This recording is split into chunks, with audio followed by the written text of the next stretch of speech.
ਜੀ ਸੱਜਣੋ, ਗਾਮਨ ਸਚਿਆਰ ਅਸੀਂ ਕਹਾਣੀ ਪੜ੍ਹਦੇ ਪਏ ਹਾਂ ਅਤੇ ਹੁਣ ਇਹਦੀ ਪੇਸ਼ ਹੈ 12ਵੀਂ ਕਿਸ਼ਤ। ਕੁਝ ਦੇਰ ਸਵੇਰ ਹੋ ਜਾਂਦੀ ਹੈ, ਕੋਈ ਮਾਫੀ ਦੀ ਵਿਆਹ ਹੈ ਅਤੇ ਇਸ ਨੂੰ ਲਾਈਕ ਅਤੇ ਫਾਲੋ ਕਰ ਲਓ। ਔਰੰਗਜ਼ੇਬ ਬਾਦਸ਼ਾਹ ਦੇ ਪੇਸ਼ ਇੱਕ ਕੇਸ ਹੋ ਗਿਆ ਹੈ।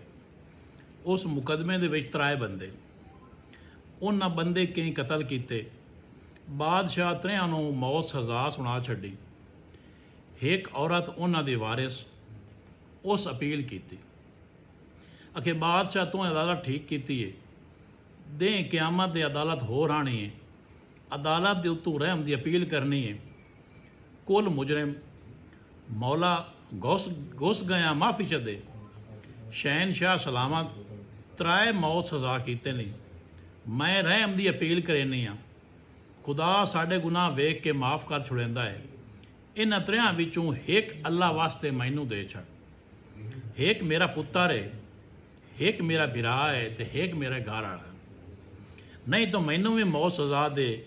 ਮੁੜ ਮੈਂ ਪਿਛਲੀ ਜ਼ਿੰਦਗੀ ਇੱਥੇ ਜੀ ਕੇ ਕੀ ਕਰਨਾ ਹੈ। ਔਰੰਗਜ਼ੇਬ ਬੜਾ ਸਖਤ ਬੰਦਾ ਹੋਇਆ ਹੈ ਔਰ ਉਸ ਔਰਤ ਦੀਆਂ ਗੱਲਾਂ ਵਿੱਚ ਔਰੰਗਜ਼ੇਬ ਨੂੰ ਤਰਸ ਆ ਗਿਆ ਹੈ। ਬਾਦਸ਼ਾਹ ਆਖਿਆ ਚਲੋ ਹਿੱਕ ਉਠਾ ਲਾ। ਘਰ ਵਾਲਾ ਜਵਾਨ ਹੈ, ਪੁੱਤਰ ਛੋਕਰਾ ਹੈ, ਭਰਾ ਬੁੱਢਾ ਹੈ। ਔਰਤ ਆ ਕੇ ਬੁੱਢੇ ਦੀ ਬਾਂਹ ਨੱਪ ਲਈ। ਉੱਠੀ ਉਤਾਂ ਬਾਦਸ਼ਾਹ ਪੁੱਛਿਆ ਕੀ ਲੱਗਦਾ ਏ? ਆਖੇ ਭਰਾ। ਉਸ ਆਖਿਆ ਬਹੁ ਬੇਵਕੂਫ ਹੈ, ਪੁੱਤਰ ਜਿਗਰ ਦਾ ਟੁਕੜਾ ਹੁੰਦੇ ਹੋਏ ਉਹਨੂੰ ਨਾ ਉਠਾਇਆ। ਘਰ ਵਾਲਾ ਰਫੀਕ ਹੈ ਯਾ ਤਾਂ ਉਹ ਵੀ ਨਾ ਉਠਾਇਆ। ਭਰਾ ਵੀ ਕਾਈ ਸ਼ਾਇ ਹੁੰਦੇ ਨੇ ਅਤੇ ਬੁੱਢਾ ਭਰਾ ਨਾਪ ਲਿਆਈ। ਔਰਤ ਬੋਲੀ ਭਰਾ ਤੇਰੀ ਨਜ਼ਰ ਨਾਲ ਕਾਈ ਸ਼ਾਇ ਨਹੀਂ। ਬਾਦਸ਼ਾਹ ਸਲਾਮਤ ਤੂੰ ਦਾਰਾ ਮਰਵਾਇਆ ਹੈ, ਮੁਰਾਦ ਮਰਵਾਇਆ ਏ, ਸ਼ੁਜਾ ਮਰਵਾਇਆ, ਸੁਲੇਮਾਨ ਸ਼ਿਕੋ ਮਰਵਾਇਆ। ਤੂੰ ਤਖਤਾ ਚਾਹ ਦਿੱਤਾ ਆਪਣਿਆਂ ਦਾ। ਮੇਰੀ ਉਮਰ ਹੈ ਜੇ ਮੈਂ ਸ਼ਾਦੀ ਕਰਾਂ ਤਾਂ ਘਰ ਵਾਲਾ ਬਣ ਜਾਸੀ। ਮੇਰੀ ਉਮਰ ਹੈ ਜੇ ਬੱਚਾ ਜਾਏ ਤਾਂ ਪੁੱਤਰ ਵੀ ਹੋ ਜਾਸੀ। ਨਾ ਮਾਂ ਪਿਓ ਇਕੱਠਿਆਂ ਹੋਣਾ ਹੈ ਅਤੇ ਨਾ ਭਰਾ ਜੰਮਣਾ ਹੈ। ਅੱਜ ਮੈਂ ਪੇਕਾ ਬੂਆ ਆਪਣੇ ਹੱਥ ਨਾਲ ਬੰਦ ਕਰਾਂ, ਸਾਰੇ ਦੁਨੀਆ ਹੇਕ ਲਾਮੇ ਚੱਕਰ। ਮੈਂ ਮੁਲਕ ਦੀਆਂ ਪੀੜ੍ਹੀਆਂ ਵਧਾਈ ਅਤੇ ਆਪਣੇ ਪਿਓ ਦਾਦਾ ਬਰਬਾਦ ਕਰ ਛੱਡਾਂ। ਬਾਦਸ਼ਾਹ ਦੀ ਹੰਝੂ ਫਰ ਕੀਤੀ। ਹਾਏ ਮੈਂ ਕੀ ਕੀਤਾ? ਉਸ ਵੇਲੇ ਪਛੋਤਾ ਲੱਗਾ ਸੂ। ਬਾਦਸ਼ਾਹ ਵਾਰਸਾਂ ਨੂੰ ਘਰੋਂ ਰਾਜੀ ਚ ਕੀਤਾ। ਉਹਦੇ 3 ਬਰੀ ਕਰ ਛੱਡੇ। ਉਸ ਗੰਗਾ ਉਲਟੀ ਵਹਿ ਗਈ। ਜੀਵਨ ਖਾਨ ਇਨਾਮ ਲੈਣ ਕਣ ਆਉਂਦਾ ਪਿਆ ਹੈ। ਲਖੇਰਾ ਸਜ਼ਾ ਹੋਣ ਪਿਆ ਆਉਂਦਾ ਹੈ। ਜੀਵਨ ਖਾਨ ਆਇਆ ਹੈ। ਅਗਲੇ ਬਾਦਸ਼ਾਹ ਤਵਾਫ ਕਰਵਾਉਂਦੇ ਹਨ ਤਖਤ ਦਾ। ਫੇਰੀ ਲੈਣੀ ਪਾਉਂਦੀ ਹੈ ਤਖਤ ਦੇ ਆਲ ਦੁਆਲੇ। ਔਰੰਗਜ਼ੇਬ ਦਾ ਕਾਨੂੰਨ ਆ ਅਸਲਾਮ ਅਲੈਕੁਮ ਅਤੇ ਉੱਤੇ ਮੱਧ ਕੋਈ ਮੈਨੂੰ ਖਿਤਾਬ ਨਾਲ ਬੁਲਾਵੇ। ਜੀਵਨ ਖਾਨ ਸਿਰਫ ਸਲਾਮ ਦੇ ਕੇ ਬਹਿ ਗਿਆ। ਹੱਲਾ ਬਈਦਾਰਾ ਗਿਆ ਤੇਰੇ ਕੋਲ? ਆਖੇ ਜੀ ਗਿਆ। ਉਹ ਕੀ ਚਾਹੁੰਦਾ? ਉਹ ਚਾਹੁੰਦਾ ਮੈਨੂੰ ਕੰਧਾਰ ਪਹੁੰਚਾ। ਮੈਂ ਸੋਚਿਆ ਬਾਦਸ਼ਾਹ ਦੇ ਪੰਜੇ ਵਿੱਚੋਂ ਨਾ ਨਿਕਲ ਜਾਵੇ। ਮੈਂ ਉਸ ਦੀਆਂ ਬੜੀਆਂ ਮਹਿਮਾਨੀਆਂ ਕਰਕੇ ਵਿਸਾ ਕੇ ਤੁਹਾਨੂੰ ਖਬਰਾਇਆ। ਆਖੇ ਅੱਛਾ ਬੈਠ ਜਾ। ਬੈਠ ਗਿਆ। ਇਹਦੂ ਸੰਗਲਾਂ ਦੇ ਕੜਕਾਰ ਆਏ।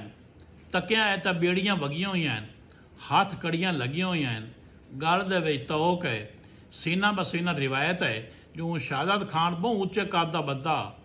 ਅਖੇ ਬਹੁ ਮੋਟੀ ਹੈ, ਅੱਖ ਬਹੁ ਮੋਟੀ ਇਸੋਂ ਜੋਕ ਕੇ ਆ ਕੇ ਖੜੋ ਰਿਹਾ। ਅਖੇ ਅਸਲਾਮ ਅਲੈਕੁਮ। ਵਾਲੇਕੁਮ ਸਲਾਮ। ਬਾਦਸ਼ਾਹ ਪੁੱਛਿਆ ਕਿਉਂ ਲਖੇ ਰਿਹਾ? ਤੇਰੇ ਕੋਲ ਗਿਆ ਦਾਰਾ? ਅਖੇ ਗਿਆ। ਉਸ ਕੀ ਆਖਿਆ? ਉਸ ਆਖਿਆ ਮੈਂ ਸਾਇਲ ਹੋ ਕੇ ਆਇਆ, ਭਿੱਖਿਆ ਮੰਗਣਾ ਆਪਣੀ ਜਾਨ ਦਾ। ਜੇ ਪੇਸ਼ ਚੱਕਰ ਹੈ ਤਾਂ ਇਨਾਮ ਲੈ ਲੈ, ਅਤੇ ਰੱਬ ਦਾ ਨਾਮ ਮੰਨੇ ਤਾਂ ਮੈਨੂੰ ਬਹਾਲ ਹੈ। ਆਖੇ ਤੂੰ ਕੀ ਆਖਿਆ? ਮੈਂ ਆਖਿਆ ਮੇਰੇ ਵਾਸਤੇ ਤੂੰ ਇੰਝ ਹੀ ਹੈ ਜਿਵੇਂ ਤਖਤ 'ਤੇ ਬੈਠਾ ਹੋਇਆ ਹੈ। ਬਾਦਸ਼ਾਹ ਨਾਲ ਮੈਂ ਮੁਕਾਬਲਾ ਨਹੀਂ ਕਰ ਸਕਦਾ, ਪਰ ਲਖੇਰੀ ਦੇ ਜੰਮੇ ਹੋਏ ਤੇਰੀ ਲੱਤ ਤੇ ਨਾ ਕੁਆਈ ਤਾਂ ਮੈਨੂੰ ਲਖੇਰੇ ਦਾ ਖੂਨ ਨਾ ਆਖੀ। ਇਹ ਸਗਵੇਂ ਲਫ਼ਜ਼ ਅੱਗੇ ਦਰਬਾਰ ਵਿੱਚ ਦਾਰਾ ਸੁਣਾ ਚੁੱਕਾ। ਬਾਦਸ਼ਾਹ ਆਖਿਆ ਇਹ ਕੂੜ ਕਿਉਂ ਮਰੇ ਹੋਈ? ਤੂੰ ਕੋਈ ਇੰਝ ਕਰਨਾ ਜੇ ਮੈਂ ਧਾ ਕੇ ਆਵਾਂ। ਉਸ ਆਖਿਆ ਸ਼ਹਿਨशाह ਸਲਾਮਤ ਤੂੰ ਹਰ ਬੰਦਾ ਹਰਾਮ ਤਾਂ ਸਮਝਿਆ ਹੋਇਆ ਹੈ। ਅਸੀਂ ਬਲੋਚ ਰੋਕ ਇਸ ਤੋਂ ਨਾ ਜੋ ਬਾਰਾ ਚਿੰਦਾ ਤਾਂ ਅਗਾਂਹ ਨਾ ਜਾਵਣ ਦਿੰਦਾ। ਕਦੀ ਮਹਿਮਾਨ ਵੀ ਕਿਸੇ ਹਲਾਲੀ ਫੱਦ ਕੇ ਪੇਸ਼ ਕੀਤੇ ਨੇ। ਸ਼ਹਿਨशाह ਸਲਾਮਤ ਅਦਾਲਤ ਨਹੀਂ ਰਹੀ ਹੋਈ, ਨਹੀਂ ਤਾਂ ਇਹ ਤੇਰੇ ਲੇਖ ਕਰਨ ਦੇ ਕਾਬਿਲ ਹੈ। ਮਹਿਮਾਨ ਪੇਸ਼ ਕਰੇਂਦਾ ਹੈ। ਦਾਰਾ ਮੈਨੂੰ ਹੁਣ ਚਾ ਵਿਖਾ ਤਾਂ ਵੱਤ ਉਸ ਨੂੰ ਹਲਾ ਕੇ ਵੇਖੀ।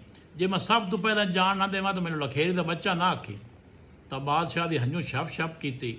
ਬਾਦਸ਼ਾਹ ਆਖਿਆ, ਜੀਵਨ ਖਾਨ ਮੌਤ ਸਜ਼ਾ, ਮੈਨੂੰ ਸਮਝ ਆ ਗਈ ਹੈ ਕਿ ਬਿਰਾਵਾਂ ਤੇ ਇਹ ਵਕਤ ਵੀ ਆਉਂਦਾ ਹੈ ਜਿਹੜਾ ਹੁਣ ਸਾਥੇ ਆਇਆ ਖੜੋਤਾ ਹੈ।